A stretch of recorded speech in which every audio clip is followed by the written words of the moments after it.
What is up, guys, and welcome back to episode number 31 now of the My Player Career Mode here on FIFA 17. A quick apology before we go into today's episode. This was actually scheduled to come out at 6 PM UK time on today's date that it's actually coming out. It's going to be a bit delayed because of certain stuff that's happened in real life, and it's meant that I've had to do this at a bit of a later stage, meaning that I will not be able to get this out for 6 PM UK time. So whatever time it comes out, I apologize if it's a bit delayed, as it usually comes out at normal time at 6, but unfortunately I will not be able to get that done for today's episode, so hopefully you'll understand that it's not going to be too delayed. It should only be at most an hour delayed, but still, it's not where I would have liked to have put this out. So, again, apologies for that one, but we have 3 games in today's episode, as per usual.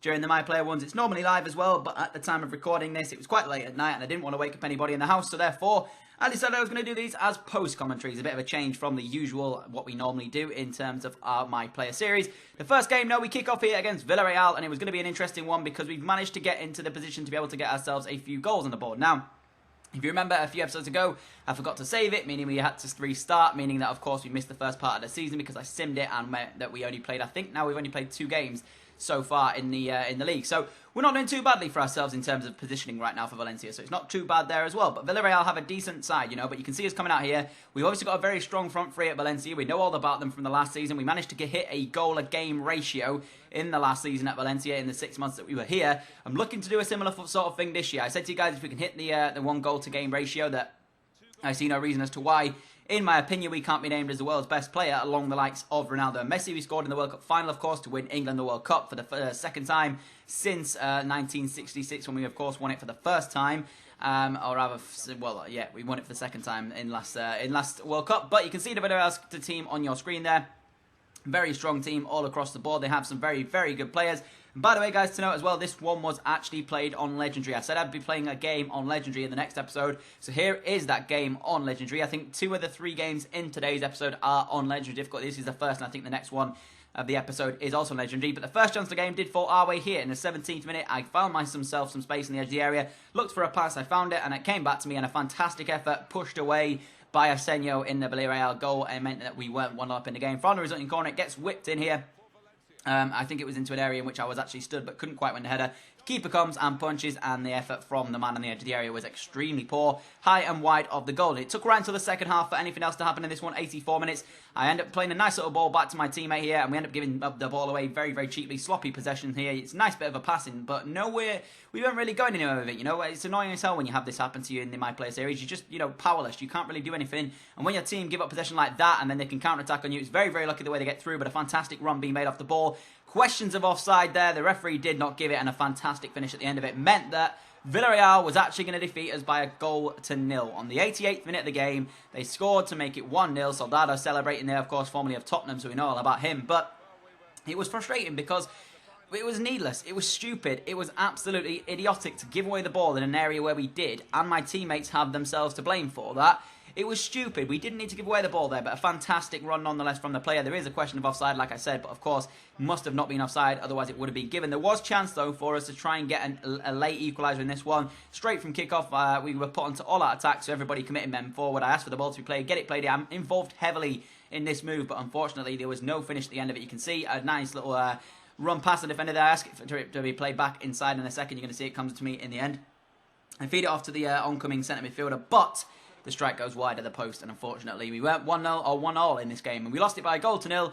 So there you go, guys. I mean, the first game on Legendary, we end up getting a defeat here, but you can see, other than that, it was an extremely boring game, and this is why I don't play it on Legendary, because it's so boring. Yes, you may get the occasional goal to either side, but it's rare that it happens. It's so rare that it happens. There was 2 shots in the entire game there, and you saw both of them. That's the only reason why I choose not to sort of go for it and show you guys all play on Legendary, because it's just so boring. I understand professionals aren't that difficult to play, but in terms of gameplay, I'd rather have it more entertaining and more difficult for myself than just have it, difficult but not entertaining. I'd go for the entertaining option to give you guys something to watch, of course. So that's the reason why I've been playing it on professional difficulty. You can see we went into the second game here against FC Basel at the Estadio Mestalla. This one was on Legendary as well, so it was going to be interesting again to see how we got on this one, because last game we had 2 shots in the entire match. Question is, are we going to have more in this one, as the 2 teams are getting ready to come out? And Champions League football is a whole different experience to what the league is, because when I come up in the league, I know that if I don't score in that one, I've got a chance to score again. And in all honesty, I don't really care about how many goals we get in the Champions League, because the chances are we're not going to go to the Champions League final. There is obviously the option of that happening. Of course, we got to the World Cup final, so nothing's impossible. But the chances are that we're probably not going to reach the Champions League final with this team here at Valencia. So any goal I get in here, yes, it's a bonus, but it's not my focus. My focus is league goals, and that's what I want. But this first chance of the game did actually fall our way here. I stole the ball off the defender, ran straight past another centre-back there, put a cross in towards the back post where the teammate was, but unfortunately the header against the post came back off him and went out for a goal kick. So Villalba, so close to making it 1-0 there, but unfortunately was not able to do so. And although it was legendary, I found myself through the defence far too easily there, in my opinion, for ourselves to get ourselves the opening chance of the game. So good start to the game here, this one, but the first goal of the game did fall our way as well. 14 minutes in, the defender's making an absolute howl of things at the back. Tries to clear the ball away, doesn't really clear it very well. It comes straight back to Valencia's ball. Comes into my teammate here at centre-back. I'm trying to ask for the ball to be played. I'm come very deep here to receive the ball, and this is not what I like doing, because when I have to come this deep, there's no runs off the ball being made down the centre, apart from this time when Nani gave it, and Nani got the ball played into him, and a fantastic finish at the end of it to make it 1-0 there in the 18th minute, meaning that we were going to lead this game by a goal to nil within the first 20 minutes, and we were cruising here. 20 minutes into the game, Basel didn't really cause me any danger at all. I was having to come deep to receive the ball, which, like I said, it's not something I enjoy doing, because it means that when I'm coming deep, I can't sort of get into the positions to be able to take a strike on. Not only that, but it just feels as though unless somebody is going to make a run elsewhere on the pitch, it's so difficult for me to make an actual pass other than going backwards. That's the only other time that I managed to actually make a pass, unless I'm going forwards or out to the wide men. You know, when I come deep, there's no run being made down the centre for me, which is so frustrating, unless Nani does that, of course. But normally when I'm in possession of the ball and looking for that killer pass, it doesn't happen for me. And then disaster struck, guys, 23 minutes into the game.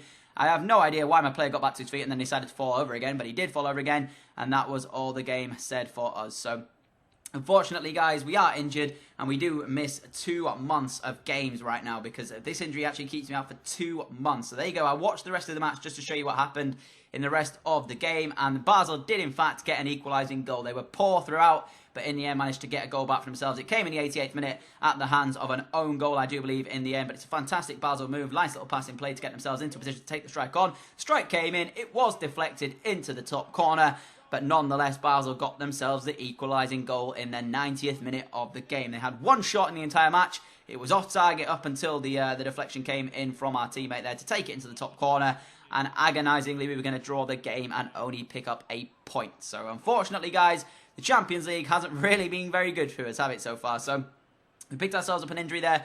2 months on the sideline. I'm going to sim pretty much every single game between then and now, but I'm not going to do it in the way that you're used to seeing. I'm going to quick sim pretty much all of the games, so then that way I can get them done in a very, very fast pace. So you can see we had one last chance before the game ended, but it was ultimately nothing as the ball was skied. And you can see here we are unfortunately going to be out for a few months. Both teams unhappy, I guess you could say, because Basel would have been unhappy with their performance, but very happy that they got themselves a point.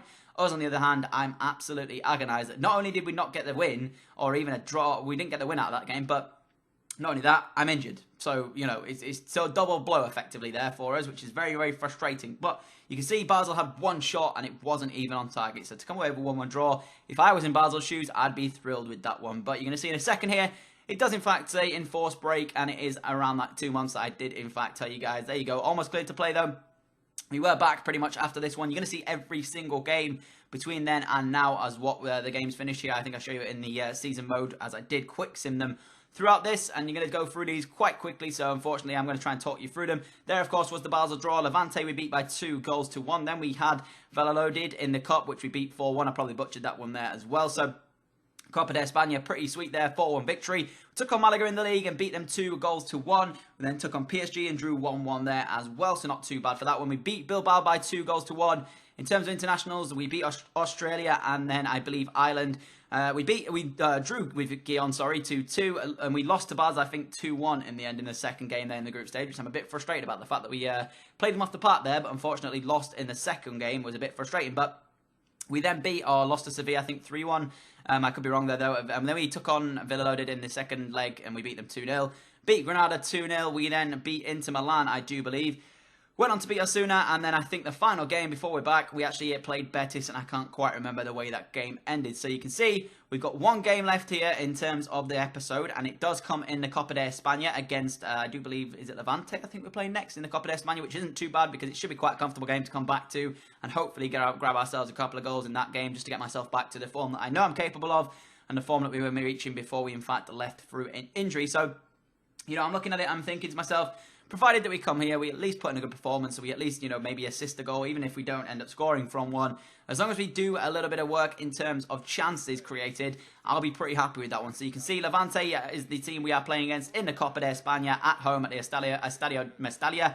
Again, I'm trying, man, but I'm probably going to butcher pretty much all of these names. It's just the way I am. Like, literally, guys, you've got to get used to it. If you're on the channel, and you're going to be sticking around on the channel for, you know, time to come, you're just going to have to get used to the fact that I am not good when it comes to try to say names of foreign teams and stuff like that. I'm just not good at it. Foreign players, foreign teams, yeah, it's funny. You know, some of them I may say quite funny, so I apologise if I offend anybody by not pronouncing it correctly. But right now, you should know that my pronunciation of foreign teams and foreign leagues is just horrible. So yeah, other than that, we are taking them on here, and again, like I said, all I'm looking for is that comfortable performance. I'm looking to get back from injury. I wanted to take it quite slow, knowing the fact that I've obviously just come back from an enforced break, which was quite a bad injury.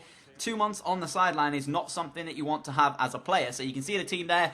We are pretty much thrown straight back into it. And I have to say, in the time that we missed, there was no striker for Valencia that hit over a goal a game. And not even actually, I don't even think there's a striker that hit a goal every 2 games. So I'm not going to say they dearly missed us because they got results here and there. But in terms of an attacking threat and a striker up front, they did miss us for our goals. Although it didn't really matter because some of the results they got were pretty damn decent as well. But 18 minutes into the game, we had our first goal back in a Valencia shirt. It came at the hands of a fantastic move. You can see me just trying to work some space myself. The ball eventually comes into the position as it was, in fact, defended, but poorly given away in the area. And when you give away the ball in that sort of position, the keeper had 2 choices there, to either come and close me down or stay on the line. He got caught in between, and it's such a simple finish when the keeper doesn't know what he's doing there, as I managed to slot that one home to make it 1-0 in the cup. And of course, it's a 2-leg cup though, so any victory we get here, it just takes us into the second leg with an aggregate lead, but a fantastic finish nonetheless to get us the opening goal of the game and the opening goal back from injury, so I'm very happy with that one. But there was time for us to get a second as well. Into the second half we went, and it was a fantastic through ball, this one, as it came into the position. I actually didn't expect the through ball to come at this point. I didn't call for it, it just came, and it's a wonderful ball, I have to say. You can see here, nice little ball. I got into position to be able to try and take the strike on. Little right stick movement in order to actually, or have it. It didn't even come out of the hands of me, sorry. It came out of the hands of my teammate. I was thinking I got myself a second, but I didn't. In the 81st minute, it was actually my assist, kind of, I guess you could say, because we assisted the initial shot, which was saved, but it didn't actually go in from that one. It came back to another Valencia man who put the ball in the back of the net. So we won't get credit with the assist, but I guess you could say it was pretty much our assist in general. But a fantastic save initially from the keeper. Couldn't quite get back to the rebound, and of course that made it 2-0 Enzo Perez on the score sheet as well. So we take a 2-0 aggregate lead into the second leg of the cup competition, but not only that, we got ourselves a sort of assist. We won't get credit with it, but I'm calling it anyways, and of course a goal since our injury. So a fantastic performance, waving to the fans, saying thank you for their continued support as well. So that's pretty much, guys, going to wrap up this episode of the My Player Career Mode. If you have enjoyed, smash that like button. Again, I am sorry that it didn't come out at the usual time of 6 PM as always. Yeah, like I said, there was a bit of an issue with that one and stuff that I won't go into too much detail for. But other than that, hopefully you've enjoyed. If you have, smash the like button. I have been Danny, and I'll catch you all next time. Adios!